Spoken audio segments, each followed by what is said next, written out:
এমন রিজিক আসবে, এই কিতাব যখন তুমি পার্লামেন্টে আনবা, যখন এটা সমাজে চলবে, ঘরে চলবে, গ্রামে চলবে, ব্যক্তিতে ব্যক্তিতে তখন কোরআনের চর্চা আর কর্ম আমল তুমি শুরু করবা। একটা ডালিম আমি বানাই দিব, অরিজিনাল ডালিম। 12-13 জন মানুষ একটা ডালিমের ছায়ায় বসবে। এখন তো ডালিম 4-5টা জুস করলেও এক গ্লাস ফুলে না। আর এটা তো একটা ট্রাকের সমান একটা ডালিম। ঠিক না বে ঠিক? তো কোরআন তো খাবারেরও কিতাব। নাকি খাবারের কিতাব না? এই যে ৬ মাস এখন মাহফিলে চলে, সবচেয়ে বেশি খায় কারা জানো? এই কোরআনের বক্তারা। এইটা তো খাবারের কিতাব। খাবারের কিতাব যারা মুখস্থ করছে, ওরা খাইব না তুই খাইবা? হ্যাঁ? ভাই, মুরগির গোস্ত, এই যে গরুর গোস্ত, খাসি, ভেড়া, এইটা সেইটা মাছ। কোরআনে থুবাইতে আছে সব। আমি কি করব? না খাইলে সবাই অসন্তুষ্ট। আর খাইলে সবাই খুশি। আল্লাহু কে বেশি খেতে চান হাত তোলো।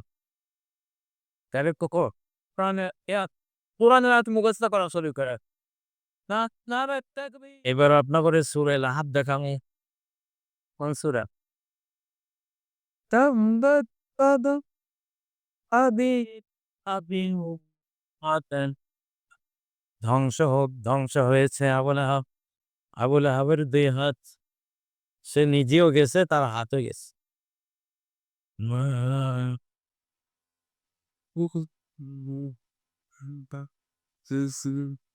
তার মা অগোনা কোনো কাজে আসে নাই। তার সম্পদ দেখছিলেন ২৪ সালের ৫ই আগস্ট টাকা পয়সা কম আসেননি। ৩৬ লক্ষ কোটি লুট করছে। ৩৬ লাখ কোটি ইসলামী ব্যাংকের ১,০০,০০০ টাকা লুট করে দিছে। এত বিপুল টাকা। একেক বিল্ডিং এ ১,০০০ কোটি, কোনো হলো ৫,০০০ কোটি। চোরেরা থুইয়া থুইয়া সব ভাগছে। ঠিক না? কাজে আইছিলি? কাজে আসে নাই। তাইলে আল্লাহ যে কইলে তার কোন কাজে আসবে না। সে যদি আবুল আকারের মতো হয়, নবীর দুশমন হয়, ইসলামের দুশমন হয়, আল্লাহর দুশমন হয়, কোরআনের দুশমন হয়, তার সম্পদ তাকে বাঁচাতে পারবে না। আয়াতটা দেখছেন নি? ৫ই আগস্ট দেখছেন না? ওমা কাসাব, যা সে উপার্জন করেছে কোনটাই কোন কাজে আসে নাই।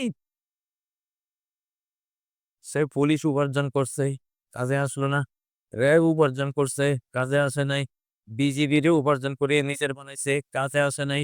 সেনাবাহিনী উপার্জন করে নিজের বানাইছে, কাজে আসে নাই। আমলা, কামলা, সচিব, মন্ত্রী, এমপি, চৌকিদার, মেম্বার সব তা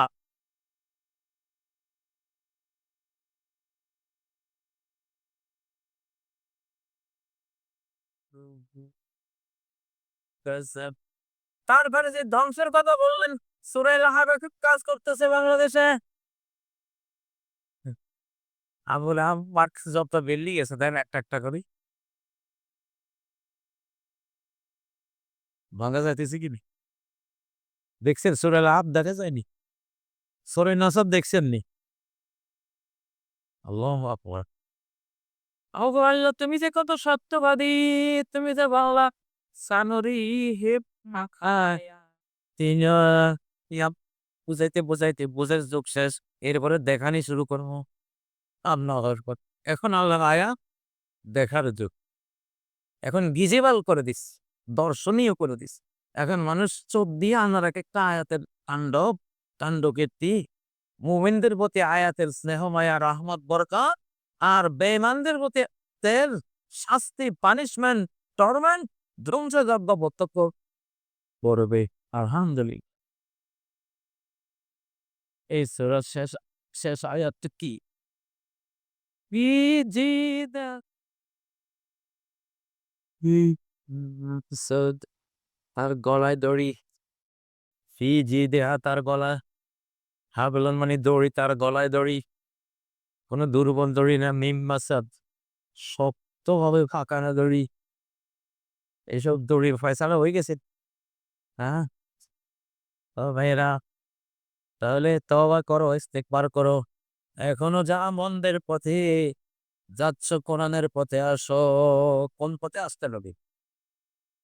ও ভাইয়েরা, কোরআনের পথে না আসলে কোনো উপায় নেই, কোনো বাঁচার আছে? কেউ বাঁচতে পারবে না। সিরিয়াল যুগ, অলৌকিক যুগ। ও ভাইয়েরা, এই জন্য এখন আপনাদের দায়িত্ব হলো, ইমাম সাহেবের দায়িত্ব হলো, আল্লাহর কোরআনের এক একটা আয়াত মসজিদে মসজিদে তর্জমা করে বুঝাবেন। ৫ ওয়াক্তে ৫টা আয়াত ইমাম সাহেবকে বলবেন, আপনি মাইকে খালি একটু তর্জমা করে দেন। আলাম তারা, তুমি কি দেখনি কাইফা ফাআলা, কি রূপ করেছেন রব্বুকা, তোমার রব, বিআসহাবিল ফিল, হাতিওয়ালাদের সাথে। এটা শব্দে শব্দে অনুবাদ করলে বোঝা যায় না? মুখস্থ হয় না? আমি সারা বাংলাদেশে ১ কোটি পোলাপান এটা এইভাবে শব্দে শব্দে পড়াচ্ছি। পোলাপান কম্পিউটারের মতো মুখস্থ করে। ইমাম সাহেবদেরকে বলবেন, মাইক আছে, হুজুর শুধু একটা আয়াত গোট গোট করে শব্দে শব্দে একটু তর্জমা করে দিয়েন, আমরা একটু শিখি কোরআনটা। ঠিক ঠিক। আল্লাহ নবী বলেন, যাকে আল্লাহ কোরআনের বুঝ দান করেছেন, তার কোনো আযাব আল্লাহ তাআলা কবরে, হাসরে, আখিরাতে তারে দিবেন না। কোরআনের বোঝ যার সিনাকে আলোকিত করেছে, যার মনকে ভিজিয়েছে, যার মনকে ঈমান শক্তিকে বলীয়ান করেছে, সেই ব্যক্তির উপরে কোনো আযাব আখিরাতে আল্লাহ দিবেন না। সুবহানাল্লাহ। একটা আয়াত অর্থসহ শেখা ১০০ রাকাত নফল নামাজের চেয়েও আরো বেশি উত্তম। পারবেন একদিনে ১০০ রাকাত পড়তে? সব নিয়ম কানুন ঠিক রেখা, শান্ত শিষ্ট ভদ্র নম্র, পারবেন? ১০০ রাকাত পড়া কত দুরূহ ব্যাপার। কিন্তু একটা আয়াত বুঝে পড়লে তার চেয়ে বেশি আল্লাহ। কারা, কারা কোরআন বোঝার চেষ্টা করবে?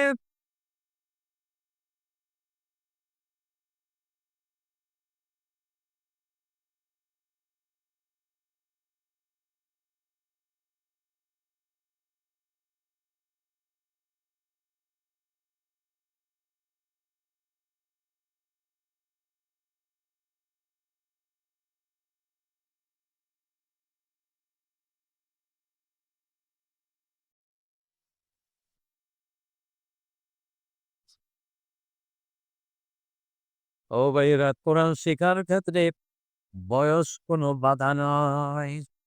উতলুবিল ইলমা মিনাল মিনাল মাহদি, দোলনা থেকে কবর পর্যন্ত তুমি এলেম অর্জন কর।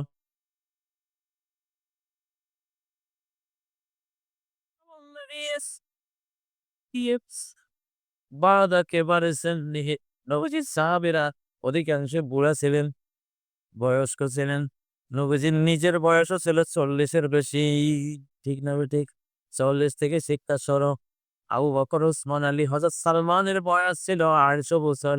২৫০ বছর বয়স হয়েছে, কিন্তু তিনি কোরআন শিখা বাদ দেন নাই।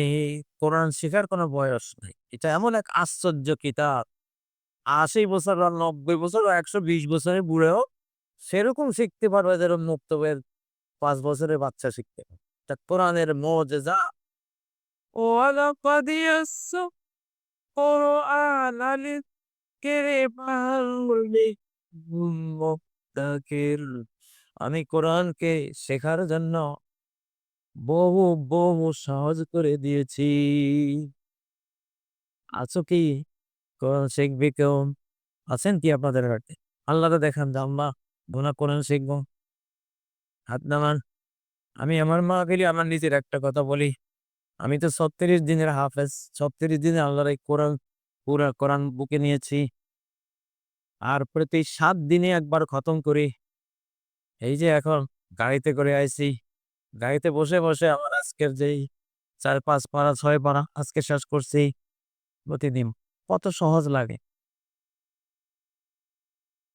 কত সহজ না?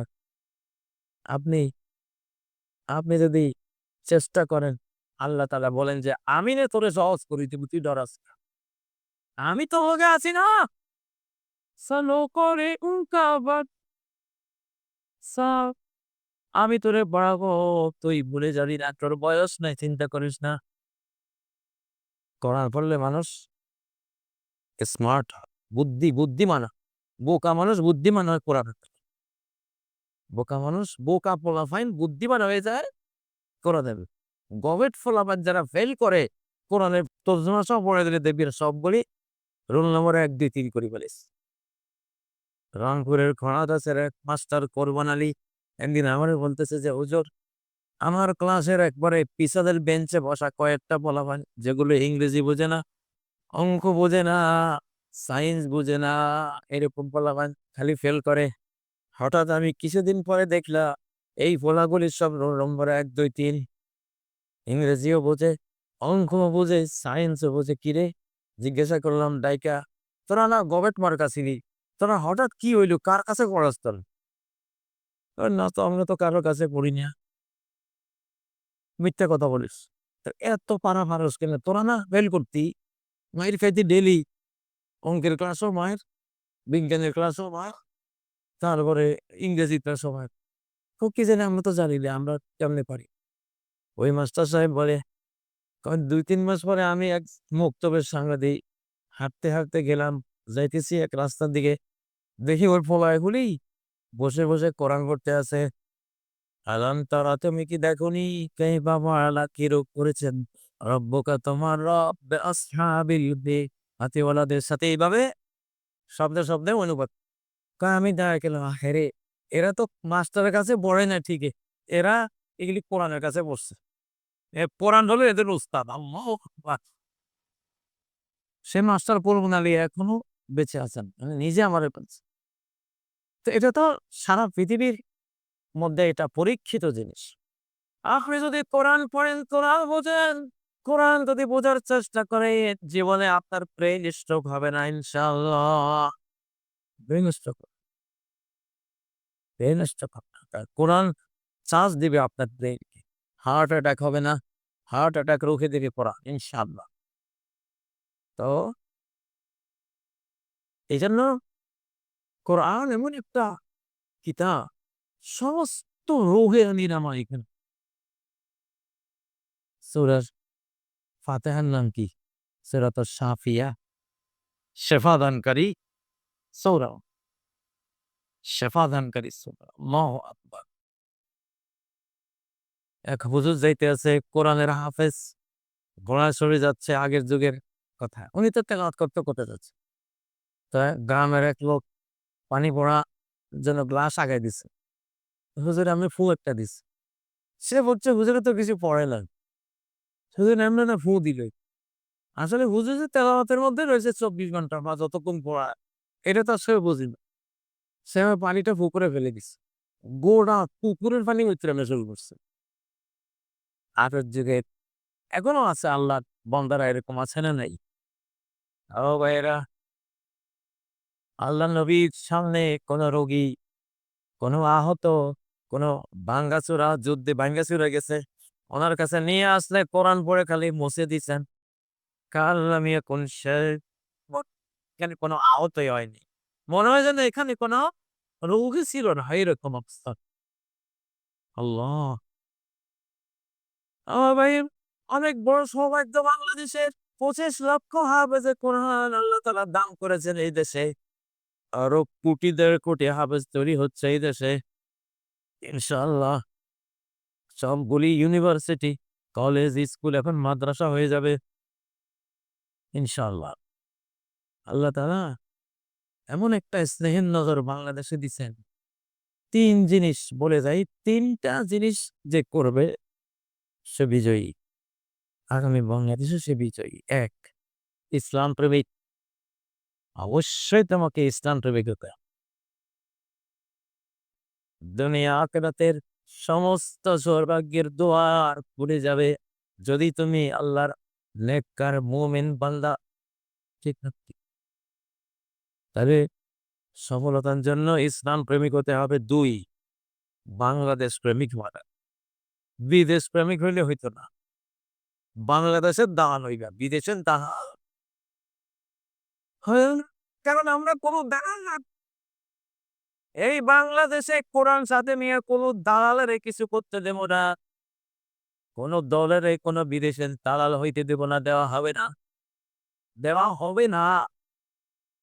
বাংলাদেশের দাঁত বানাই ছাড়বো, ঠিক না ঠিক? কোরআনের এই ক্ষমতা আছে না নাই? দেখবা যে আয় হ্যাঁ রে, বাংলাদেশের দালাল না হয়ে কেউ ভাত নাই, বুঝলেন না, ভোটও নাই, ভাতও নাই, ভোটও নাই, বাধ্য হয়ে গেল বাংলাদেশের দালাল হইতে। কারা কারা বাংলাদেশের দালাল হইবে? হাত ধরে, কারা কারা আল্লাহ দালাল হইবে?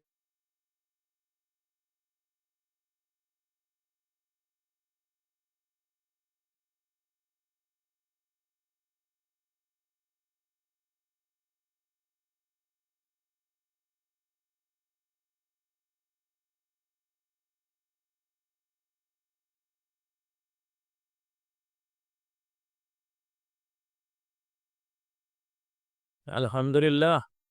তাহলে এখন ইসলামের দালাল হইতে হবে, বাংলাদেশের দালাল হইতে হবে, বাংলা ভাষার দালাল হইতে হবে। আর বাকি কথা বাদ, আর কারো দালালদের কোনো পাওয়া নাই বাংলাদেশ। আমরা বইতে দেব রাইটস, আমরা কোরআন হাতে নিয়ে রব্বুল আলামিনকে সাথে নিয়ে বলতেছি, ইয়া করতে দেব না, ঠিক না বিউটি? কইয়া ফেলাইছিস, আল্লাহর উপর ভরসা করি না, তাহলে ওগুলি বাদ দাও, বাংলাদেশের দালালি করো। আমাদের এই দেশ অনেক ভালো দেশ, এই দেশের জন্ম হয়েছে 1947 সালের 14ই আগস্ট, ঠিক না? সেই যে 14ই আগস্ট 1947, আরবি মাস ছিল রমজান, আরবি মাস ছিল কি রমজান মাস, রমজানের তারিখ ছিল 27 তারিখ, 27-এর দিন না, 27-এর রাত্রে, একবারে কদরের রাত, কদরের রাতে এই মানচিত্র জন্ম লাভ করেছে। আল্লাহু আকবার। ব্রিটিশ অফিসার রাতের বেলা এই মানচিত্রের নাম ঘোষণা দিয়েছিল।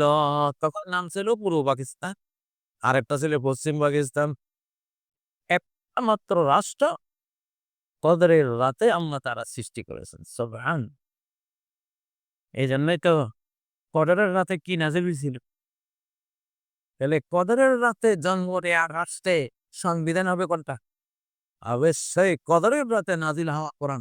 তাহলে না মিলবো, তোমার রাষ্ট্রে জন্ম হয়েছে কদরের রাতে, এই রাষ্ট্রের সংবিধান হবে কদরের রাতে নাজিল হওয়া সংবিধান, ঠিক না ঠিক? মানচিত্র জন্ম নিছে কদরের রাতে, এই মানচিত্রের সংবিধান কদরের রাতে যেটা আইসি নাকি?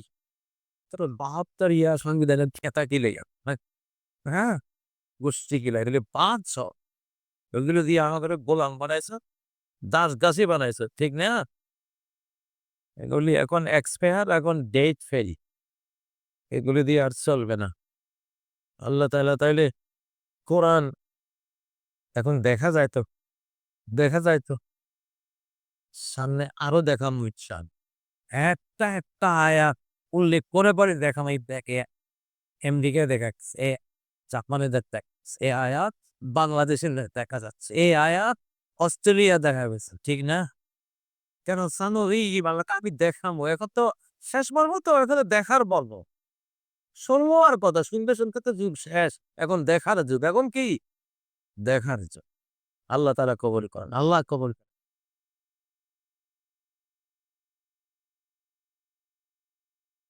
ব্যাংকে টাকা রাখার পরে কিছু লাভ দিয়েছে, এটা যদি ইসলামী ব্যাংক হয় তাহলে সেটা তারা হালাল প্রসেসিং করে আপনাকে দেবে, কিন্তু সুদী ব্যাংক হলে এটা হবে না।